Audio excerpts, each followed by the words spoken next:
हमने किया है कि डिस्ट्रीब्यूशन फंक्शन मैंने जो लिख के दिए हैं पेजेस उसके अंदर डिस्ट्रीब्यूशन फंक्शन क्या है, it is denoted by F x ये वाला, और इसकी प्रॉपर्टी लिखी हुई है। और इसके बाद यानी कि पेज नंबर 5.4 पे डिस्ट्रीब्यूशन फंक्शन है। उसके बाद है डिस्क्रीट रैंडम वेरिएबल, और डिस्क्रीट रैंडम वेरिएबल को भी हमने डिफ़ाइन किया है। अगर हमारे पास डिस्क्रीट रैंडम वेरिएबल है तो उससे बनने वाला function that is equal to probability mass function, और probability mass function is denoted by F X is equal to this one, ये हमने किया है।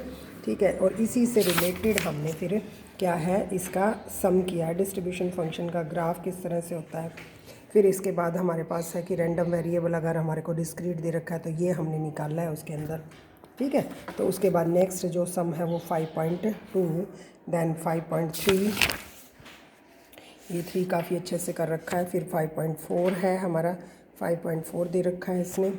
उसके बाद नेक्स्ट हमारे पास है जैसे 5.2 पर मैं बता देती हूँ, 5.4 जैसे इसने बताया हुआ है, क्या कहा हुआ है इसने, 3 independent tosses of a fair coin, जो हमारे को एक्स कंसीडर करना है। एक्स का मतलब नंबर ऑफ हेड्स। ठीक है जी, the number of head run, head run का मतलब कि एक हेड आए फिर उसके बाद दूसरा हेड आ रहा है, उसको बोल रहे हैं हम हेड रन।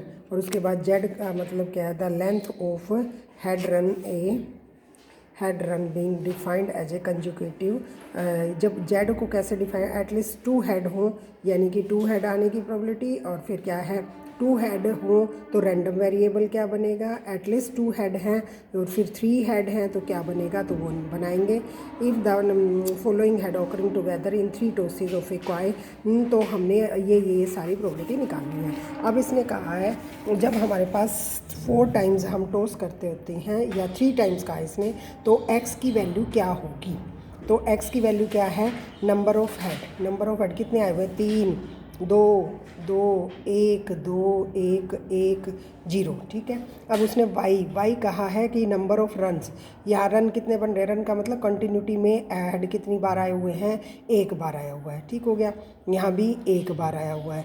इधर यहाँ रन बना ही नहीं, एटलीस्ट 2 होंगे तब रन बनेगा ना, तो यहाँ ये 0 है। यहाँ एच नहीं आया तो 0 वैल्यू होगी y की। यहाँ 1 वैल्यू होगी कि 1 रन है, और इस तरह से इसके बाद 0, 0, 0। अब हमारे पास z की वैल्यू क्या होंगी, उसने कहा एटलीस्ट 2 हेड हमारे पास होने चाहिए, तो एटलीस्ट 3 हेड है बल्कि, तो z की वैल्यू पहले क्या होगी, 3। फिर हमारे पास 2 हेड हैं तो यानी कि वैल्यू होगी 2, और 2 के सिवा अगर हमारे पास है एक ये है, तो यहाँ भी हम हेड की वैल्यू ले लेंगे 2। बाकियों का रन है ही नहीं, क्योंकि उसने जेड में तो बोला है कि एटलीस्ट 2 हमारे पास हो, तो किस किस की प्रोबेबिलिटी होगी, केवल 2 जिसमें है ये वाला और 3 वाला, यानी कि 3 और 2। जेड रैंडम वेरिएबल कौन कौन से लिए, 0, 2, 3, और वाई रैंडम वेरिएबल में क्या वैल्यू है, 0 और 1, और एक्स रैंडम वेरिएबल में क्या हमारे पास आ गई, यानी कि हमारे पास 3 स्टेटमेंट आ गई है समझो। सॉरी, फिर उसने कहा है x प्लस वाई, तो x और प्लस वाई रैंडम वेरिएबल क्या बन गया, फिर x y हमारे पास मल्टीप्लिकेशन में हम बनाएंगे तो हमारे पास क्या बन गया, सम का मतलब दोनों कॉरस्पॉन्डिंग सम करते रहेंगे तो ठीक हो गया। अब ये सैम्पल स्पेस तो टोटल हमारा यही था 8। अब इसने क्या कहा है, पहले हमें रैंडम वेरिएबल x का डिस्ट्रीब्यूशन निकालना है। ये क्या कह रहा है कि x और z और x प्लस वाई इन सब के हमने क्या बनाने हैं, प्रोबेबिलिटी मास फंक्शन, और उनका चार्ट बनाना है। ठीक है, तो यहाँ से हमारे पास जब x है, x के अंदर हमारे पास क्या क्या वैल्यू है, 0 है, 1 है और 2 है और 3 है। ठीक हो गया, तो प्रोबेबिलिटी ऑफ, चाहे हम 3 से स्टार्ट कर सकते हैं, प्रोबेबिलिटी ऑकरिंग ऑफ हेड। ठीक है, 3 हेड्स आने की प्रोबेबिलिटी क्या है, इसको कैसे लिखोगे आप, जब हमारे पास हम ऐसे भी कर सकते हैं, P0 x के जो हैं प्रोबेबिलिटी कॉरस्पॉन्डिंग P1 और P2 और P3, यानी कि हमारे पास no success, failure, failure, failure. ठीक है ना, तो हमारे पास फेल्योर की जो प्रोबेबिलिटी है वो हमारे पास क्या है, 1/2, 1/2 और 1/2। सिमिलरली 1 आने की, हमारे पास 1 हेड आने की प्रोबेबिलिटी क्या है, देखो एक ये है, एक है, 2, 3 बार आए हुए हैं 1 हेड, है ना।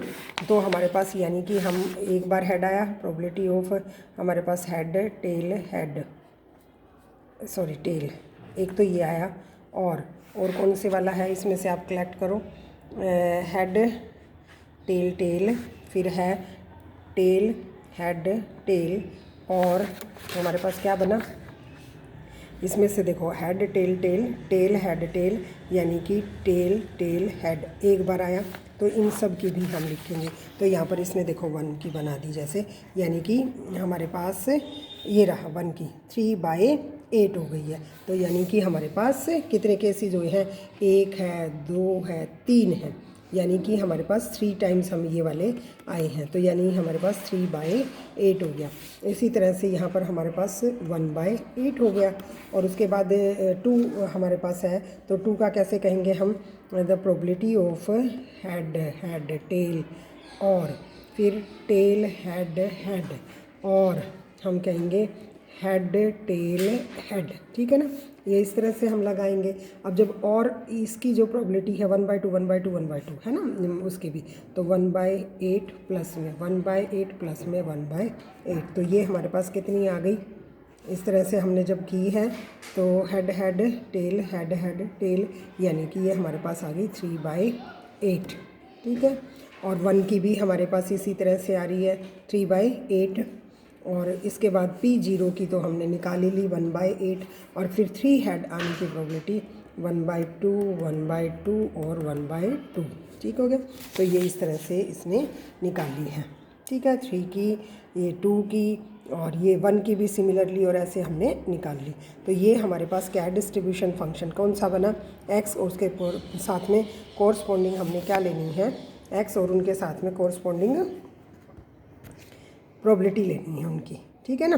तो यहाँ से अब इसके अब हमने क्या करना है, इसने कहा है चार्ट भी बनाओ। चार्ट का मतलब क्या हो गया कि यहाँ पर हमारे पास 0 है, 1 है, 2 है, 3 है, रैंडम वेरिएबल की वैल्यू कितनी है, ये है ना। और इनके कॉरस्पॉन्डिंग प्रोबेबिलिटी हम हमेशा यहाँ डालेंगे। पहली प्रोबेबिलिटी 0 के कॉरस्पॉन्डिंग है 1/8, तो लगा दिया। फिर 1 के कॉरस्पॉन्डिंग है 3/8, तो हमारे पास 3/8 ले ली। फिर उसने कहा है 2 के कॉरस्पॉन्डिंग आल्सो 3/8, तो यहाँ ले गया। फिर है 3, यानी कि रैंडम वेरिएबल अगर 3 है तो उसकी कॉरस्पॉन्डिंग प्रोबेबिलिटी 1/8। तो ये हमारे पास क्या आ गया, ये ग्राफ आ गया, ये चार्ट आ गया। Probability of random variable x का similar we can make y का बना सकते हैं, y 0 और 1 ही है, इनके कॉरस्पॉन्डिंग प्रोबेबिलिटी ऐसे निकाल लेंगे। उसी तरह से हमारे पास probability of y, probability of z, ये ऐसे हम अलग अलग निकाल सकते हैं। और उनके कॉरस्पॉन्डिंग अब जैसे हमने x y की भी निकालनी है, एक्स वाई का क्या करना है इसने, प्रोबेबिलिटी ऑफ यू, क्योंकि ये क्या है x प्लस वाई है, तो x प्लस वाई की वैल्यू हमने इसी तरह से सारी रैंडम वेरिएबल की निकालनी है, ठीक है। तो उसके बाद नेक्स्ट वाला भी हमारे पास उसी का ही ग्राफ है। तो यहाँ हम हमेशा फ्रीक्वेंसी लेते हैं, और ये हमेशा हम क्या लेते हैं, x एक्सिस पे हम रैंडम वेरिएबल लेते हैं, ठीक है।